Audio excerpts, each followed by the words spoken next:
Манай соёл иргэншлийн сургууль цэнтэй бол одоо түүх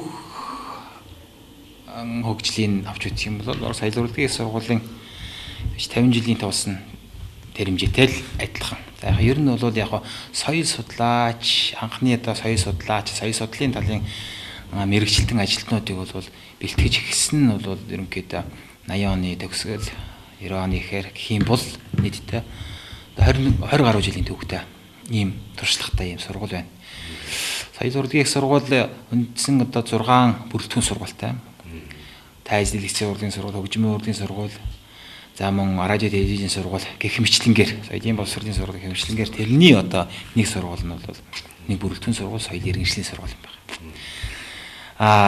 2010 онд бол урд нь соёл урлагийн удирдлагын факультет гэж соёл урлагийн сургуулийн харьяа факультет гэж байгаа. 2010-аас бүрэлдэхүүн сургуулиуд бий даасан сургуулиуд бүрэлдэхүүн сургуулиуд болоход бол соёл иргэншлийн сургууль нэртэйгээр байгуулагдсан. Нийтдээ одоо бол 40 гаруй багштай доктор эрдэмтэн профессор хичээл зааж байна.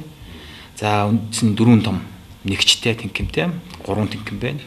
Нэг соёл нэг төв, нэг 2 тэнхим, нэг профессорын баг. Соёлын судлалын профессорын баг, соёлын менежментийн тэнхим, мөн одоо хүмүүнлэгийн тэнхим, гадаад хэлний сургалтын гадаад хэлний төв гэж ийм 4 нэгжтэй одоо үйл ажиллагаа явуулж байна. Нэлээд томоохон ийм сургууль байна. За үндсэндээ бол манай сургуулийн гол зорилго үйл ажиллагааны чиглэл юу гэхээр соёл урлагийн байгууллагад ажиллаж байгаа удирдлагын ажилтнууд, за менежмент, маркетингийн гол чиглүүлэгчид, за мөн соёл судлалын талын мэрэгчлэнүүд, угсаатан зүйн судлаачид гэх мэтлэнгээр одоо Монголын уламжилт соёл урлаг эсвэл одоо шинэ соёл урлагийнхны тийм ээ гол одоо талбар дээр ажиллах тэр боловсон хүчнүүдийг бэлтгэл цөм сургууль нь манай сургууль байдаг.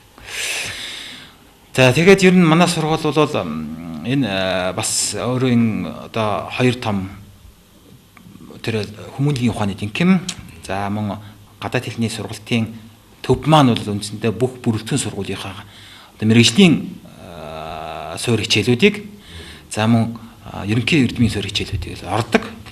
За манай гадаад хэлний төв гэхэд бараг 20 гаруй багштай.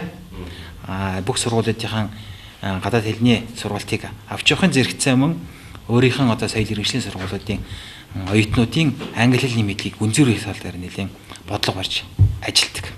Тийм учраас манай сургуулийн зарим ангиуд жишээнүүд аялал жуулчлал гэдэг маань бол гадаад хэлний цагуудад төлхөө ордог. Соёлын аялал жуулчлал хичээл яг мэрэгжлийн онцлог нөрөө тийм байдаг. За мөн менежментийн ангиуд бол жишээ нь бол одоо үндсэн чиглэл нь бас дагалдах одоо гадаад хэлний мэдлэгийг бол нэлээд өргөн хэмжээгээр өгөх юм зорилготой байдаг. Одоо менежментийн ухаан, удирдлагын ухаан гэдэг бол бүхэл салбарт бол одоо зайлшгүй шаардлагатай хамгийн одоо нийт төрийн судлах зүйл болцсон шүү дээ. За гэхдээ соёл урлагийн менежмент гэхээр тэр соёл урлагийн гэдэг тэрүүгээр илүү мэрэгшин. Энэ талын хичээлүүд төлхөө орно. Урлагийн байгууллагуудын онцлог ямар байдгийг, за энэ дээр ямар менежмент удирдлагын ухааныг барьж ажиллах хэвтэй, соёлын байгууллагуудаар соёлын одоо чинь одоо сүүлийн ялангуяа тэр соёлын үйлдвэрлэл гэж дэлхийд яригдж байна. Соёлын үйлдвэрлэл бол үнэхээр одоо дэлхийн хүн төрөлхтний одоо гол анхаарлаа хандуулах зах зээлийн одоо нэлийн томоохон ийм хэсэг болчлаа, талбар болчлаа. Ялангуяа одоо манай барууны орнууд, Англи, Америк, ялангуяа их одоо Англи, мөн Франц дээр энэ өмнөд Солонгос энэ соёлын үйлдвэрлэл үнэхээр төлхөө өгчсөн, гайхалтай болсон. Нийт үндэсний нийт бүтээгдэхүүний бол бараг 10 илүү хувь, зарим газар бол 17 хүртэл хүрчихсэн сүүлийн үедэгээр ийм бүтээгдэхүүнүүд бол үндэсний дотоодын нийт бүтээгдэхүүний орлогыг бүрдүүлээд эхэлж шít. Тэгэхээр энэ соёлын үйлдвэрлэл дээр ажиллах гол салбарын ажилтан чиглүүлэгчид нь бол манай сургуулийн төгсөгчд. За мөн дээр нь бол энэ нэг хөдөө орон нутагт ажиллаж байгаа соёлын байгууллагуудын төшмлүүд тийм ээ. Удирдлагын ухааны удирдлагын ажилтнууд бол манай соёл урлагийн менежментийн ангид, маркетингийн ангийн, мөн соёл судлалын ангийн сурагчид бол төгсөгчд бол энэ тал дээр мэрэгсэн хүмүүс гарна гэсэн үг.